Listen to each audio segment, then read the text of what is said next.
Hello दोस्तों, नमस्कार। दोस्तों, मैं हूं प्रमोद निषाद और मैं आप सभी का EMI स्टडी पॉइंट में हार्दिक हार्दिक स्वागत करता हूं। जैसा कि आप देख रहे हैं, हम आज स्टार्ट किया हूं मैं मैथ। और आज हम लोग पढ़ेंगे इसमें लस तथा मस। हम लोग पढ़ेंगे साथियों लस तथा मस। यहाँ पर देख सकते हैं, जैसा कि आप सभी लोग जानते हैं, लेखपाल की वैकेंसी आने वाली है। तो उसको देखते हुए हमने आज लस और मस का पहला क्लास स्टार्ट किया है। और आज का ये पहला क्लास बहुत बेसिक एकदम शुरू से हम लोग पढ़ेंगे। तो आप लोग वीडियो को अच्छे तरीके से देखिए और पूरा देखिए। अच्छा लगे तो लाइक ज़रूर करिए और चैनल को ज़रूर से ज़रूर सब्सक्राइब कर लीजिए। और लगातार वीडियो पाने पाने के लिए बेल आइकन को भी दबा दीजिए, जिससे कि नोटिफिकेशन आपको सब पहले मिलता रहे। तो हम आज स्टार्ट कर रहे हैं लस तथा मस, LCM एंड HCF। LCM का मतलब होता है लोवेस्ट कॉमन मल्टीप्लाई, HCF का मतलब होता है हाईएस्ट कॉमन फैक्टर। ठीक है फ्रेंड। तो यहाँ से सबसे पहले इसमें हम लोग पढ़ेंगे अपवर्त। अपवर्त क्या होता है, ठीक है। हम लोग सबसे पहले इसमें पढ़ेंगे अपवर्त। तो अपवर्त एक बार जानते हैं क्या होता है। किसी संख्या का अपवर्त वह सभी संख्याएं होती हैं जो इस सभी से पूर्णतः विभाजित हों। ठीक है। किसी भी संख्या का अपवर्त वह सभी संख्याएं होती हैं जो इस संख्या से पूर्णतः विभाजित हों। ठीक है। जैसे कह दिया गया कि 5 का अपवर्त क्या है, तो 5 का 5, 10, 15, 20, 25, 30, 35 ऐसे सभी हैं। यानी 5 का, इसको हिंदी इंग्लिश में बोलते हैं मल्टीपल्स। ठीक ना, इसको इंग्लिश में मल्टीपल बोलते हैं। तो 5 का जो मल्टीपल है वह 5 के अपवर्त होंगे। ठीक है। यानी 5 को अगर भाग करें हम 5 से बिल्कुल कट जाएगा। ठीक है। 10 को अगर भाग करें हम 5 से कट जाएगा। ठीक। 15 को 5 से भाग करेंगे तो कट जाएगा। ठीक है ना। उसी प्रकार से 4 का अपवर्त क्या हो जाएगा, 4 हो जाएगा, 8 हो जाएगा, 12, 16, 20, 25, 30, 35, सॉरी 16, 20 के बाद 24 होगा, 24 के बाद 28 होगा। ठीक है ना। यानी 4 का जो मल्टीपल है वही उसको अपवर्त बोलते हैं। ठीक ना। अभी देखिए यहाँ पर 4 को भाग करेंगे 4 से कट जाएगा। ठीक। अगर 8 को भाग करें हम 4 से तो बिल्कुल कट जाएगा। ठीक है ना। तो अपवर्त आप लोग समझ गए होंगे। और एक कॉपी बना लीजिए। कॉपी में जो चीज़ मैं बता रहा हूँ सारा का सारा आप लोग नोट करते रहिए। ठीक। चलते हैं आगे, आगे समझते हैं। इसके बाद दोस्तों हम लोग पढ़ेंगे LCM। तो LCM पहले समझेंगे होता क्या है। पहले हम लोग समझेंगे LCM क्या होता है। दो यहाँ पर गलती हो गया है, यहाँ पर यह गलत हो गया है, यहाँ यह 2 है। ठीक है। यहाँ पर 2 लिखा गया है। 2 या 2 से अधिक संख्याओं का LCM वह सबसे छोटी संख्या है जो उन सभी संख्याओं से विभाजित हो जाए। ठीक है। एक एग्जाम्पल से समझते हैं। जैसे एक एग्जाम्पल यहाँ पर दिया जा रहा है, यहाँ मैं लिख रहा हूँ 5, 8, 5, 8, 10 का LCM। 5, 8, 10 का LCM। तो 5, 8, 10 का LCM क्या होगा, क्या बताया गया है। सबसे पहले आप 5 के अपवर्त लिख लीजिए। तो 5 के मैं यहाँ पर अपवर्त लिख रहा हूँ। 5 होगा, 10 होगा, 15 होगा, 20 होगा। ठीक है ना। ये अपवर्त होंगे।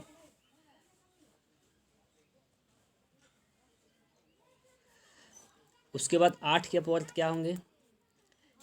8 के अपवर्त 8 होगा, 16 होगा, 24 होगा, 32 होगा। ठीक, इसको और आगे बढ़ा लें तो यहाँ पर 5 का क्या हो जाएगा, 25, 30, 25 5 30, 35, 40 और यहाँ से 32, 32 उसके बाद फिर 40। ठीक है, अब 10 का अपवर्त क्या होगा, 10 होगा, 20, 30, 40। तो इसमें हम देखेंगे कि ऐसी कौन सी संख्या है जो सभी में कॉमन मिल रहा है, सभी में कॉमन मिल रहा है, यानी सभी में उभयनिष्ठ क्या है, कॉमन क्या है।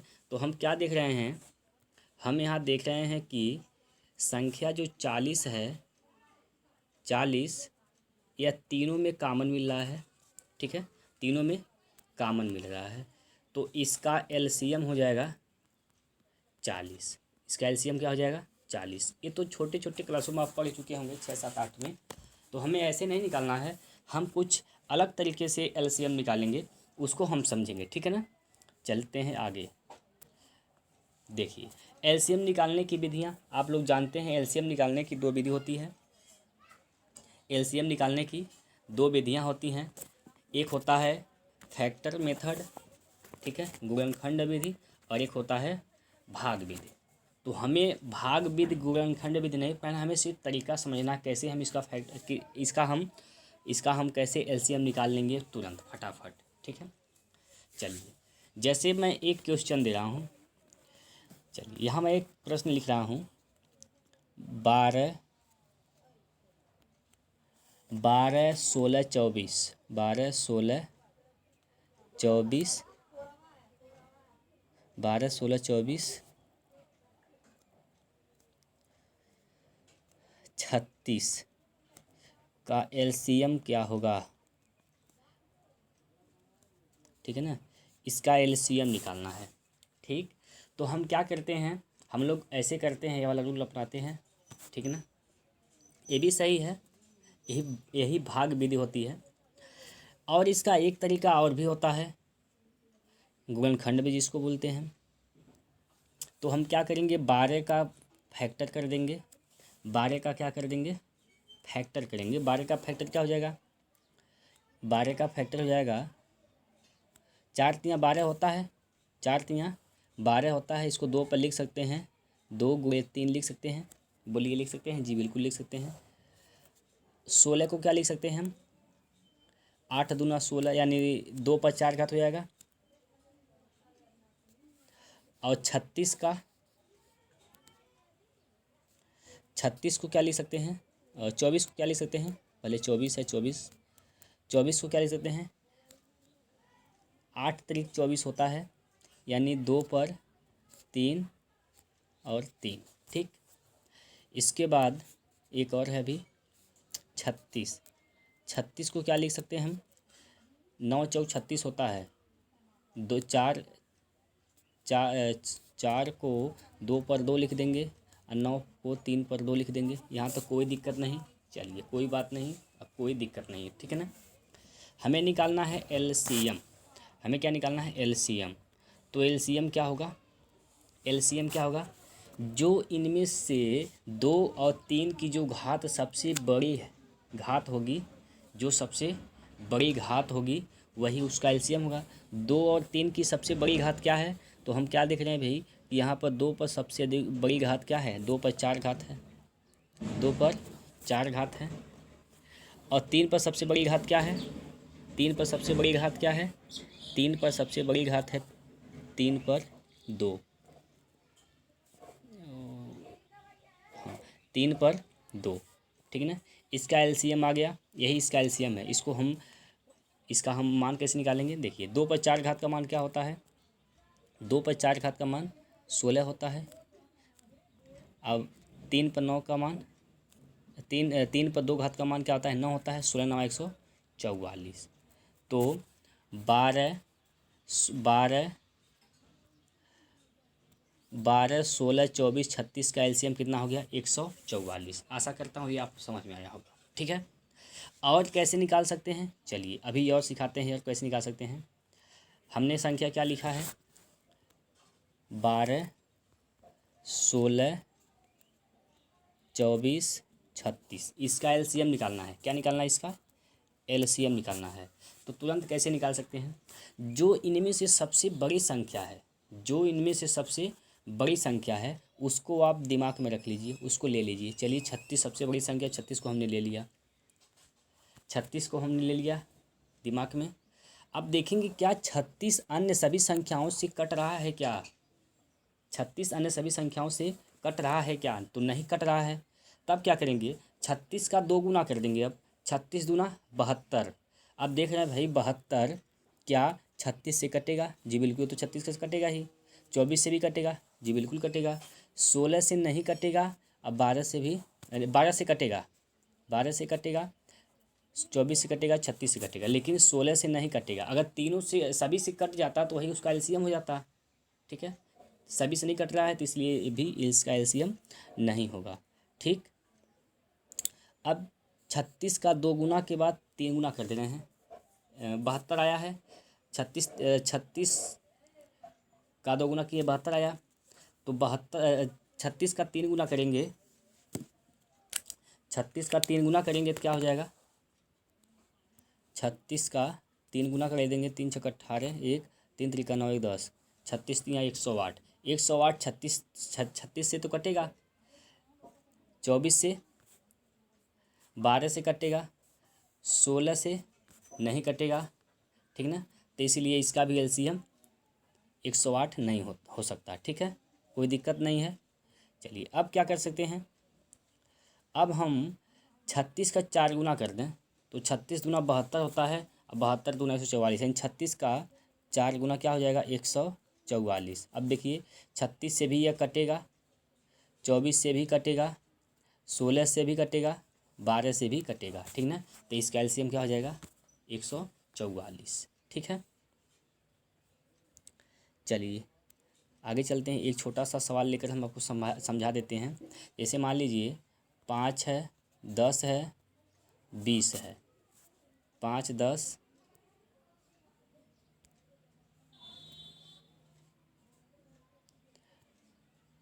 5, 10, 15 ले रहे हैं। अब इसका एलसीएम क्या होगा? इसका एलसीएम क्या होगा? इसका एलसीएम सबसे बड़ी संख्या क्या है? 15। 15 ले लीजिए। क्या 15 इन दोनों से कट रहा है? नहीं कट रहा है। तो 15 का 2 गुना कर दीजिए। 15 का 2 गुना करेंगे तो क्या हो जाएगा? 30। 30 10 से कट रहा है? जी बिल्कुल कट रहा है। 5 से कट रहा है? बिल्कुल कट रहा है। तो इसका एलसीएम क्या हो जाएगा? 30। ठीक है साथियों, चलिए आगे चलते हैं। अब हम लोग सीखेंगे दशमलव संख्याओं के एलसीएम कैसे निकालते हैं। दशमलव संख्याओं का एलसीएम कैसे निकालते हैं? देखिए, दशमलव संख्याओं का एलसीएम निकालने के लिए संगत पूर्णांक संख्याओं का एलसीएम निकालें तथा प्राप्त लसम में दशमलव के सबसे कम अंकों की संख्या के बराबर दशमलव लगा दें। ठीक है, यानी क्या करेंगे हम, इसमें जो संख्या दिया रहेगा हम उसको दशमलव को भूल जाएंगे। दशमलव को भूल कर हम सीधे सीधे पूर्ण संख्याओं का एलसीएम निकालेंगे। ठीक ना, जैसे 16, 32, 49 का हम एलसीएम निकालेंगे। ठीक है, 16, 32, 49 का एलसीएम निकाल लेंगे। 16, 32, 49 का एलसीएम निकाल लेंगे। तो इसका एलसीएम क्या हो जाएगा? 16, 32, 49 का एलसीएम कैसे निकालेंगे? देखिए 16 को क्या लिख सकते हैं हम? 2 पर 4 घात। इसको क्या लिख सकते हैं? 2 पर 5 घात। 49 को क्या लिख सकते हैं? 7 पर 2 घात। 7 पर 2 घात। ठीक ना, तो इसका एलसीएम क्या हो जाएगा? इसका एलसीएम आ जाएगा आपका, देखिए जो 2 पर सबसे 2 और 7 की सबसे बड़ी घात क्या है? 2 पर 5 गुना 7 पर 2। 2 पर 5 घात का मान कितना होता है? 32, 49। 32 और 49 का जब गुणा करेंगे, 32 और 49 का गुणा जब करेंगे तो यह आ जाएगा आपका 1568, ठीक ना। तो यह एलसीएम आ जाएगा इसका, ठीक है। अभी हमारा यह आंसर नहीं है क्योंकि हमें जो संख्या दिया गया था दशमलव दिया गया था, दशमलव संख्या का हमें एलसीएम निकालना था। अभी तो पूर्ण संख्याओं का एलसीएम आया है, दशमलव संख्या में कैसे कैसे इसका आंसर आएगा। देखिए, जो सबसे छोटी दशमलव संख्या है, सबसे कम अंक वाली दशमलव संख्या है, यहाँ पर क्या दिया गया है, यहाँ पर लिखा गया है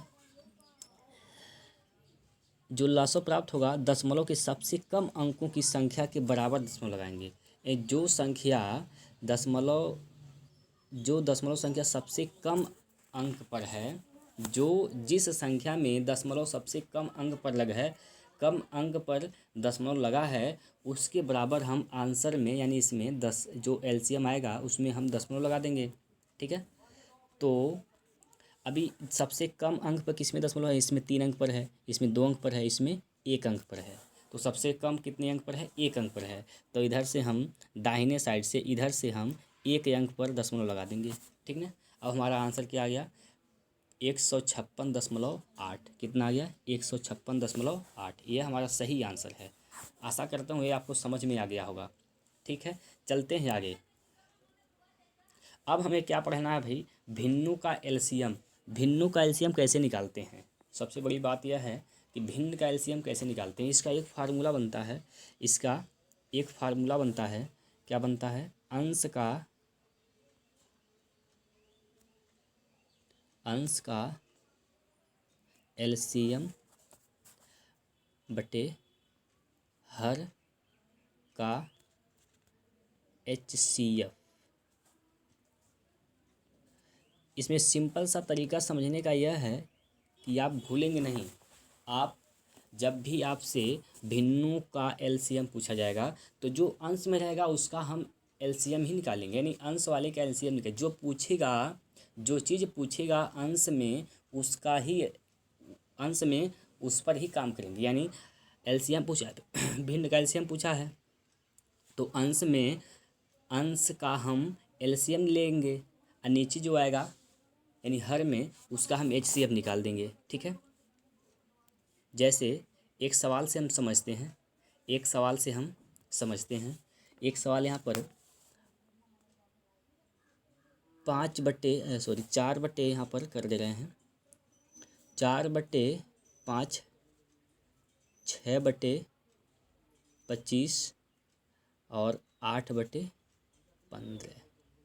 इसका एलसीएम क्या होगा, इसका एलसीएम क्या होगा। तो 8 6 24, 8 6 4 का एलसीएम क्या होगा,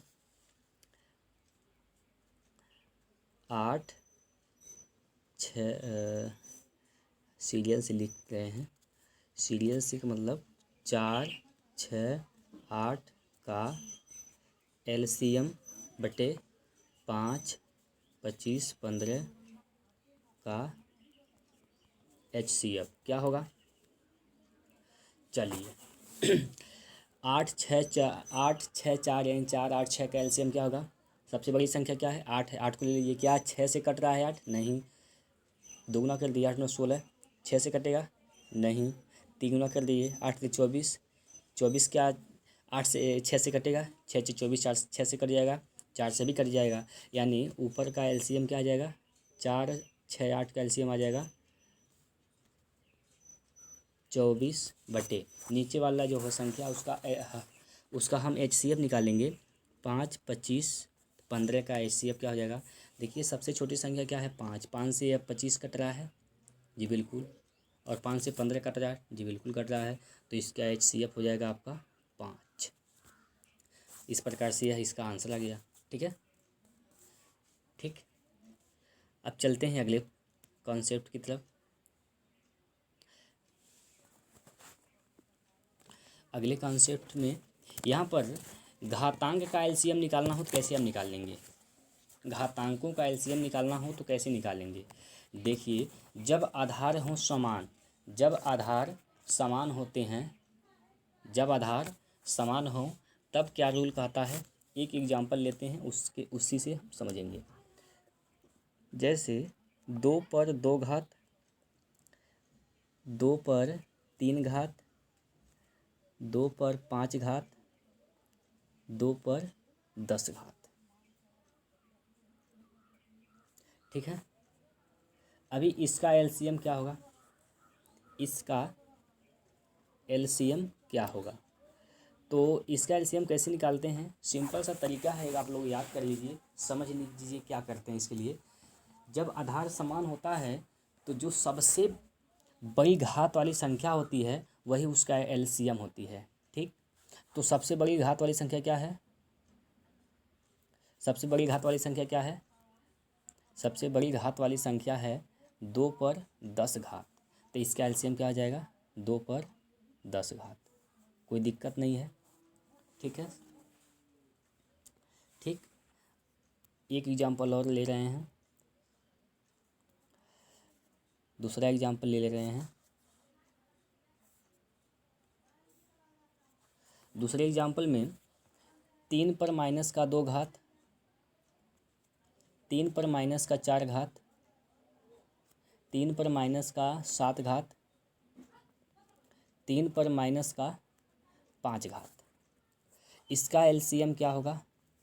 इसका एलसीएम निकालना है। तो इसका एलसीएम क्या होगा? अच्छा, 0.1 और -1, -1 और -2 में सबसे बड़ी कौन है? -1 और -2 में सबसे बड़ी कौन है?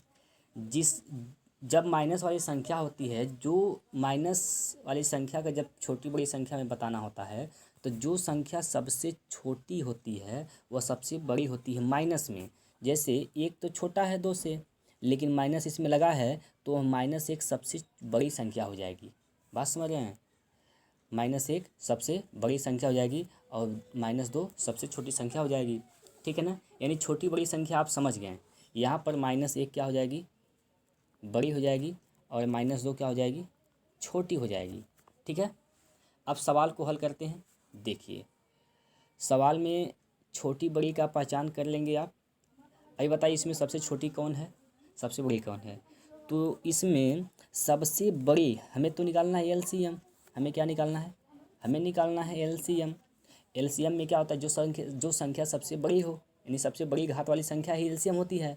तो सबसे बड़ी, यह देखिए माइनस लगा है ना सभी में, तो यह वाला सबसे छोटी होगी, यह सबसे छोटी होगी, और यह इससे बड़ी होगी, और इससे बड़ी यह होगी, और सबसे बड़ी क्या होगी?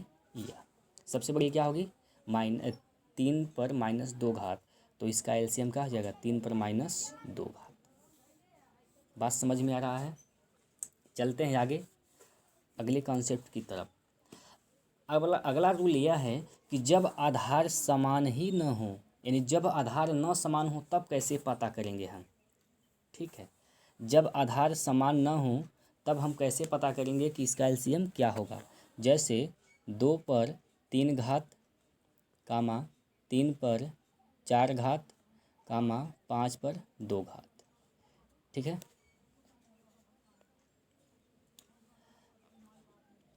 इसका एलसीएम क्या होगा? इसका एलसीएम क्या होगा? इसका एलसीएम क्या होगा? जब आधार समान नहीं होते हैं तब उनका हम गुणा करते हैं। ठीक है,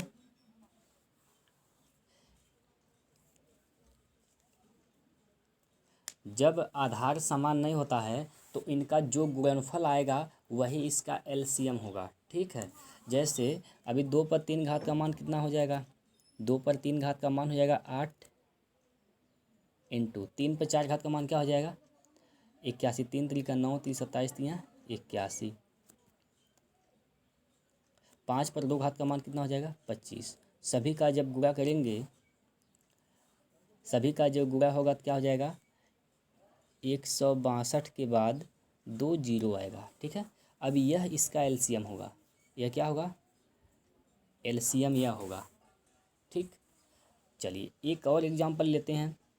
एक और एग्जांपल लेंगे, जैसे जब जब घात माइनस में होंगे।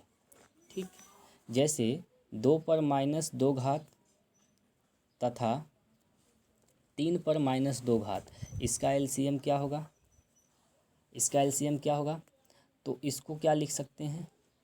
इसको लिखेंगे हम 1/2 पर 2 अर्थात 1/4। ठीक ठीक है ना। इसको क्या लिखेंगे हम? 1/3 पर 2 अर्थात 1/3 का स्क्वायर क्या होता है? 9। ठीक, कोई दिक्कत नहीं। अब बताइए यह एक भिन्न नहीं बन गया क्या? क्या यह भिन्न बन गया? जी बिल्कुल बन गया, यह भिन्न बन गया। अब भिन्न बन गया तो भिन्न का एलसीएम कैसे निकालते हैं? अंश का एलसीएम निकालेंगे, यानी 1,1 का एलसीएम अपॉन नीचे 4,9 का HCF निकालेंगे। ओके, ठीक है। एक का एलसीएम तो एक ही होगा और इसका HCF क्या हो जाएगा? HCF क्या होगा? HCF होगा इसका 1, अर्थात इसका मान आ जाएगा 1। बात समझ में आ रहा है? तो इसका आंसर क्या हो जाएगा? इसका आंसर आएगा 1। ठीक, यानी इसका एलसीएम क्या हो जाएगा? एलसीएम, भिन्न का एलसीएम कितना हो जाएगा? इसका 1 आ जाएगा। ठीक, अब चलते हैं अगले कॉन्सेप्ट की तरफ। अगला कॉन्सेप्ट है कि अपवर्तक क्या होता है? अपवर्तक को इंग्लिश में बोलते हैं फैक्टर। अपवर्तक को इंग्लिश में क्या बोलते हैं? फैक्टर बोलते हैं। अपवर्तक को इंग्लिश में फैक्टर बोलते हैं। फैक्टर क्या होता है? ऐसी संख्या जो 2 या 2 से अधिक में से ऐसी संख्या जो 2 या 2 से अधिक में से प्रत्येक को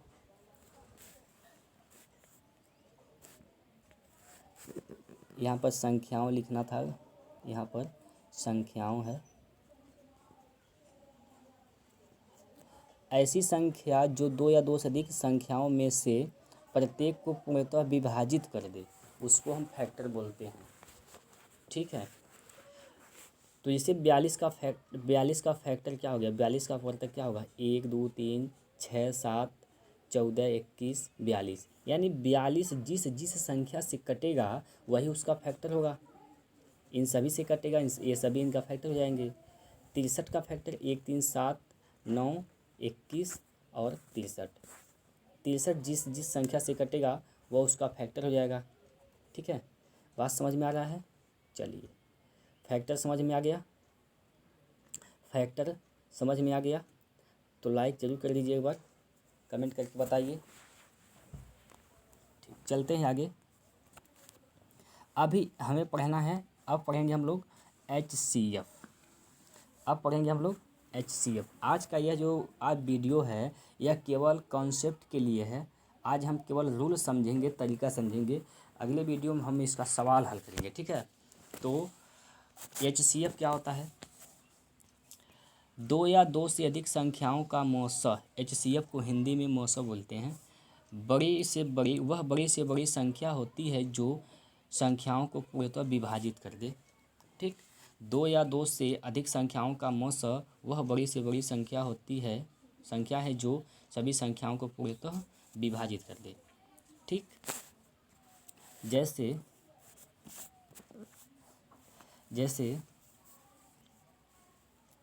24 का फैक्टर कर लेंगे हम।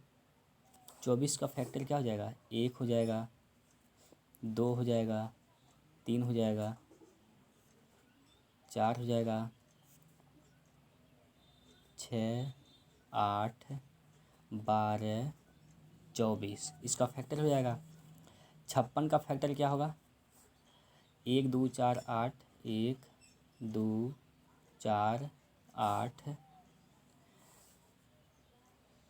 14 28 56। और 96 का फैक्टर क्या होगा?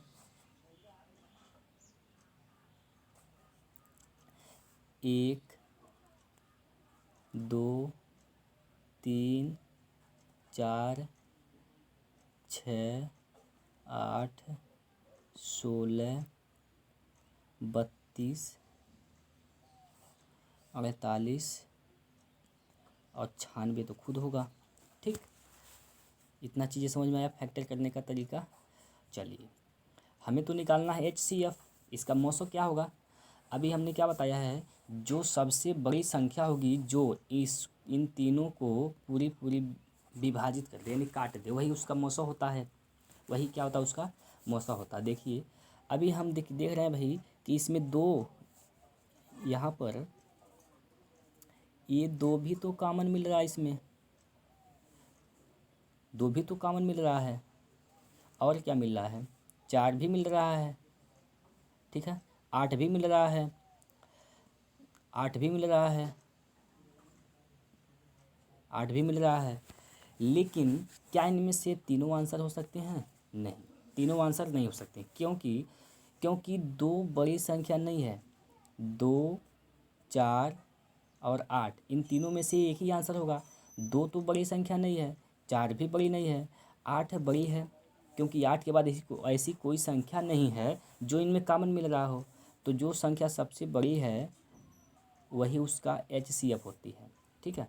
तो इसकी सबसे बड़ी संख्या क्या है? 8 है, तो इसका HCF क्या हो जाएगा? इसका HCF हो जाएगा, HCF क्या हो जाएगा? 8 हो जाएगा, ठीक है। ये समझ में आई? ठीक, अब चलते हैं अगले कॉन्सेप्ट की तरफ। अगला कॉन्सेप्ट है HCF निकालने की विधि। भाई HCF निकालते कैसे हैं?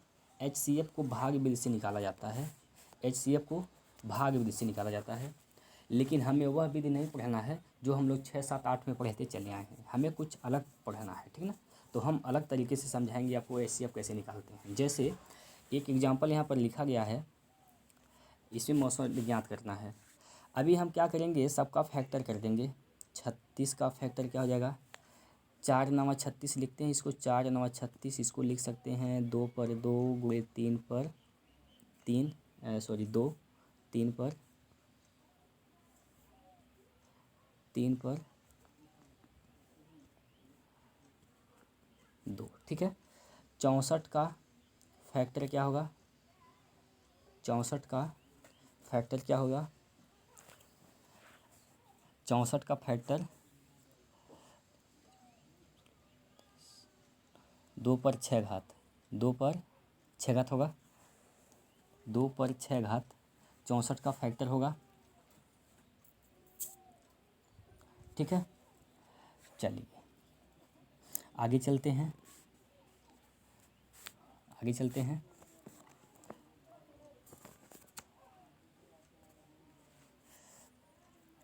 अभी 144 का फैक्टर क्या होगा? 16 9 होता है 144, 16 इंटू 9, 16 इंटू 9, 16 को क्या लिख सकते हैं? 2 दूनी 4 दूनी 8 दूनी 2 पर 4 घात का वैल्यू 16 है, इंटू 9 3 पर 2 घात का वैल्यू 9 हो जाएगा, 3 पर 2 घात, ठीक। हमें तो निकालना है HCF। अब HCF वह संख्या देखेंगे हम कि ऐसी कौन सी संख्या है, बड़ी से बड़ी संख्या जो सभी में कॉमन मिल रहा हो। वह बड़ी से बड़ी संख्या क्या है जो सभी में कॉमन मिल रहा हो, ठीक है। तो हम देख रहे हैं, तो यहाँ पर हम क्या देख रहे हैं? कॉमन मिल रहा है सभी में। अच्छा, इसको हम लिख सकते हैं क्या ऐसे? 2 पर 2 गुना में 2 पर 4, और इसको लिख सकते हैं 2 पर 2 गुना में 2 पर 2 गुना 3 पर 2, लिख सकते हैं जी, बिल्कुल लिख सकते हैं। अब देखें भाई कि तीनों में ऐसी कौन सी संख्या है जो सभी में कॉमन मिल रही है, सबसे बड़ी संख्या। तो हम देख रहे हैं 2 पर 2 इसमें भी है, 2 पर 2 इसमें भी मिल रहा है, और 2 पर 2 इसमें मिल रहा है, और कुछ ऐसी संख्या नहीं जो सभी मिल रहा हो। यानी इसका HCF क्या हो जाएगा? 2 पर 2 घात, अर्थात क्या हो जाएगा? 2 पर 2 घात का मान कितना होता है? 4। तो इस 36 64 144 का वैल्यू क्या, HCF कितना हो जाएगा? 904 हो जाएगा। बात समझ में आ रही है तो लाइक ज़रूर कर दीजिए, कमेंट में ज़रूर बताइए कि आपको समझ में आ रहा है कि नहीं आ रहा है। चलते हैं आगे अगले कंसेप्ट की तरफ। दशमलव संख्याओं का मौसो निकालेंगे कैसे? चलिए दशमलव संख्याओं का मौसो कैसे निकालते हैं? दशमलव संख्याओं का मौसो कैसे निकालते हैं? क्या करते हैं हम, कि पूर्णांक संख्याओं का मौसों निकालें तथा प्राप्त मौसों में दशमलव के सबसे अधिकतम संख्या के बराबर दशमलव लगाते हैं। अच्छा, लॉसम क्या करते थे, जो सबसे कम संख्या सबसे कम संख्या के बराबर दशमलव था उसको लगाते थे, यानी सबसे कम देखते थे किस संख्या में सबसे कम स्थान पर दशमलव लगा है, जिसमें सबसे कम स्थान पर लगा होता था उसमें आंसर में दशमलव उतने स्थान पर लगा देते थे। लेकिन मौसम में ऐसा नहीं है, मौसम में उसका सेम उल्टा है। जो HCF आएगा यानी जो मौसम आएगा उसमें हम देखिए फिर दशमलव लगाएंगे। दशमलव कैसे लगाएंगे, जो हमारे पास प्रश्न दिया रहेगा उसमें देखेंगे सबसे अधिकतम स्थान पर कितने अंकों पर दशमलव लगा है, जितने अधिकतम अंकों पर दशमलव लगा है उतने ही अंकों पर हम उत्तर में जो मौसम आएगा उसमें हम दशमलव लगाएंगे। ठीक, तो सबसे पहले हम 16 और 32, 16, 32 और 64, 16, 32, 64 का HCF निकालेंगे। ठीक, 16, 32, 64 का HCF निकाल लेंगे तो 16 को क्या लिख सकते हैं हम, 2 पर 4 घात। ठीक, 32 को क्या लिख सकते हैं, 2 पर 4 गुना में 2 पर 2, नहीं 2 पर 5 हो जाएगा, 2 पर 5 हो जाएगा, यानी 2 पर 4 और 2 पर 1 घात हो जाएगा। ठीक है, 2 पर 1 घात हो जाएगा। 64 को क्या लिख सकते हैं, 2 पर 4 गुना में 2 पर 2। ठीक है, ठीक। अब देखेंगे भाई इसमें कौन सी संख्या जो सभी में कॉमन मिल रही है, अधिक से अधिक अधिकतम संख्या, बड़ी से बड़ी संख्या, वही इसका HCF होगा। तो सबसे बड़ी संख्या क्या इसमें कॉमन मिल रही है, 2 पर 4 घात, 2 पर 4 घात इसका HCF होगा। 2 पर 4 घात का वैल्यू होता क्या है, 2 पर 4 घात का वैल्यू क्या होता है, 16 होता है। ठीक ना, ठीक है, कोई दिक्कत नहीं, कोई परेशानी नहीं। अब अभी हमारा यह आंसर नहीं आया। अब हम देखेंगे कि प्रश्न में कि दशमलव संख्या अधिकतम कितने स्थान पर लगाया गया है, दशमलव अधिकतम कितने स्थान पर लगाया गया है, जितने जो अधिकतम संख्या पर जितनी अधिकतम संख्या पर दशमलव लगा है आंसर में उतने ही अधिकतम संख्या पर दशमलव लगाएंगे, वही हमारा आंसर आएगा। जैसे यहाँ पर देखेंगे भैया हम, यहाँ 1 स्थान पर दशमलव लगा है, यहाँ 2 स्थान पर लगा है और इसमें 3 स्थान पर दशमलव लगा है। तो अधिकतम कितने स्थान पर लगा है, दशमलव 3 स्थान पर। तो इसमें 3 स्थान पर दशमलव लगाएंगे। हालांकि इसमें हमारा कितना स्थान है, 2 ही अंक है, 2 स्थान है। तो 1 स्थान बनाने के लिए इसके आगे 0 बढ़ा देंगे, दशमलव लगा देंगे। ठीक है, तो इसका आंसर क्या आ जाएगा,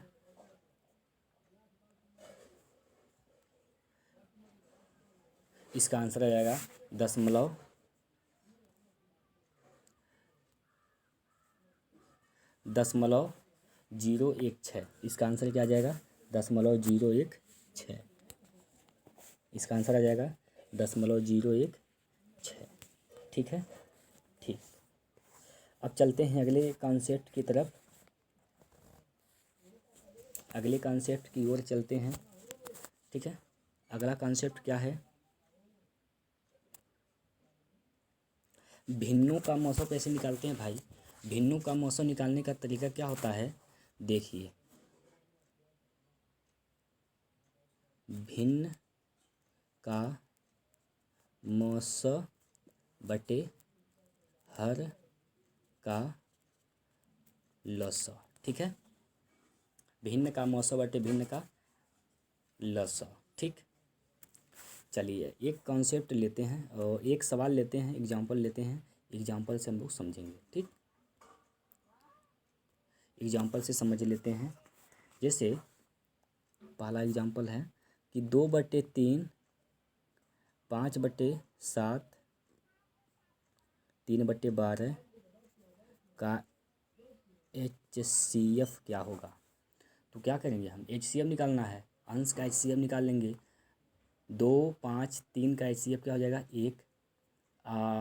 हर का LCM निकालेंगे तो 12 7 12 और 7 3 का LCM आ जाएगा आपका 84। कितना हो जाएगा, 84। इसका यह आंसर हो गया। ठीक है, ठीक, कोई दिक्कत कोई परेशानी नहीं। अब चलते हैं अगले कॉन्सेप्ट की तरफ। अगला कॉन्सेप्ट है घातांक का मौसम कैसे निकालते हैं। घातांक का लसव आप समझ गए हैं। अब घातांक का मौसव देखते हैं कैसे लगाते हैं। जब आधार समान हो, जब आधार क्या हो, समान हो। जब आधार समान होते हैं तो कैसे निकालते हैं। जैसे एक एग्जांपल लेते हैं हम, यहाँ पर एग्जांपल से हम लोग समझेंगे। एग्जांपल है 3 पर 4 घात, 3 पर 4 घात, 3 पर 6 घात, 3 पर 5 घात, 3 पर 8 घात, 3 पर 8 घात। ठीक है, इसका HCF निकालना है। इसका क्या निकालना है, HCF, हाईएस्ट कॉमन फैक्टर। अभी इसके लिए हम क्या करेंगे, जब हम LCM निकाल रहे थे तो देखते थे भाई जो सबसे बड़ी संख्या होती थी वह उसका LCM होता था। ठीक, लेकिन यहाँ HCF में क्या होगा, जो सबसे छोटी घात वाली संख्या होगी, जो सबसे छोटी घात वाली संख्या होगी वही उसका HCF होगी। बात समझ में आ रहा है। तो सबसे छोटी घात वाली संख्या कौन, इसमें 3 पर 4 घात, तो इसका आंसर क्या आ जाएगा, 3 पर 4 घात। ठीक है, ठीक है, ठीक। अगला एग्जाम्पल, एक और एग्जाम्पल लेते हैं, एक और एग्जाम्पल लेते हैं। दूसरा नंबर एग्जाम्पल में क्या समझेंगे हम लोग, जैसे 8 पर माइनस का 2 घात, 8 पर माइनस का 2 घात, 8 पर माइनस का 5 घात, 8 पर माइनस का 9 घात। ठीक है, और 8 पर माइनस का 11 घात। इसका HCF क्या होगा, चलिए। हाँ, तो इसमें बताइए सबसे सबसे छोटी संख्या क्या होगी, सबसे छोटी घात वाली संख्या क्या होगी। सबसे छोटी घात किसका है, सबसे छोटी घात कौन है इसमें, जो घात माइनस में है जब, तो जो सबसे बड़ी होती है वो सबसे छोटी होती है। तो सबसे बड़ी कौन है, यह है। सबसे बड़ी 11 सबसे बड़ा है, और माइनस लगा तो सबसे छोटा हो गया। तो इसका HCF क्या हो जाएगा, 8 पर माइनस का 11। ठीक है, 8 पर माइनस 11 इसका HCF हो जाएगा। चीज़ें समझ में आ रही हो तो लाइक कमेंट जरूर करिए। चलते हैं अगले कॉन्सेप्ट की तरफ। अब दूसरा कॉन्सेप्ट यह है, इसमें घातांक का मौसम में जब आधार समान न हो, जब आधार समान नहीं होता है तब कैसे हम इसका HCF निकालते हैं। जैसे जैसे एक एग्जांपल ले रहे हैं। जैसे मान लीजिए 2 पर 2 घात, 3 पर 4 घात और 5 पर 3 घात। इसका HCF क्या होगा, इसका HCF क्या होगा।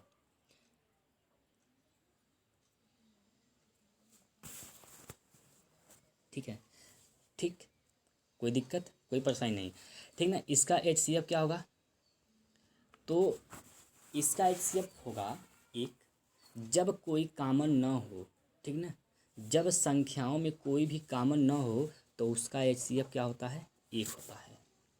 ठीक है, बात समझ में आया हो। चलें अगला कॉन्सेप्ट, अगला कॉन्सेप्ट क्या है, यह बहुत इम्पॉर्टेंट फार्मूला होता है। इसको आप लोग नोट कर लें और दिमाग में इसको फिट कर लें। LCM into HCF equal to first पहली संख्या इंटू दूसरी संख्या। ठीक है, हम इस पे हम कल सवाल हल करेंगे। ठीक है, कल जितने भी कॉन्सेप्ट समझे हैं हम सभी पर सवाल हल करेंगे, और सभी पर हम लोग जितने भी सवाल बनते हैं, जितने टाइप के सवाल बनते हैं, सारा का सारा हम डिटेल में उसको सॉल्व करेंगे। ठीक, और समझेंगे। ठीक है, एक चीज़ आप लोग नोट में लिख लें, नोट में लिख लें, नोट नोट नोट में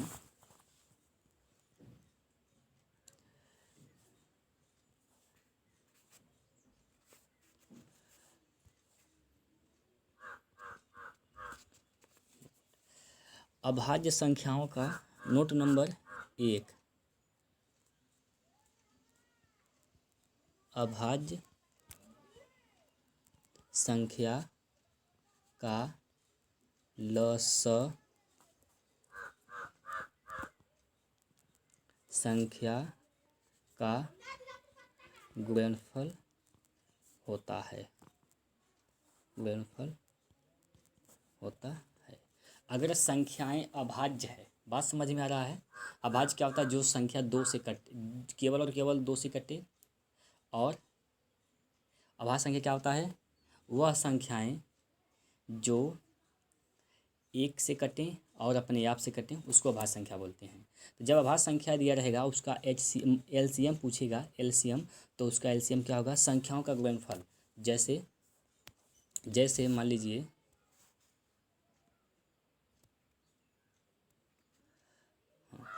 जैसे जैसे मान लीजिए 3, 7 का एलसीएम क्या होगा? तो इसका गुणनफल हो जाएगा 3 × 7 यानी 21। इसका एलसीएम क्या हो जाएगा? 21। बात समझ में आ रहा है ना? चलिए एक और नोट नंबर 2 में लिख लीजिए। अभाज्य संख्याओं का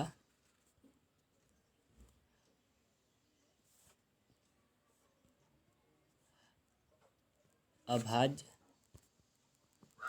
संख्या का मौसा एक होता है। अभाज्य संख्या दिया गया है और उसका मौसा पूछ रहा है, तो उसका मौसा क्या होगा? एक होगा। जैसे 3 है, 7 है, इसका मौसा क्या होगा? इसका मौसा क्या होगा? एक होगा। बात समझ में आया? आशा करता हूँ आपको वीडियो अच्छा लगा होगा और आप इसे भली बात समझ पाए होंगे। तो आप कमेंट में ज़रूर बताइए और लाइक करिएगा ज़रूर, ठीक है। और चैनल को सब्सक्राइब कर लीजिए और घंटी की बटन को भी दबा दीजिए, ठीक है। और अधिक से अधिक शेयर करिए। फिर मिलते हैं कल इस कॉन्सेप्ट पर आधारित सवाल को लेकर।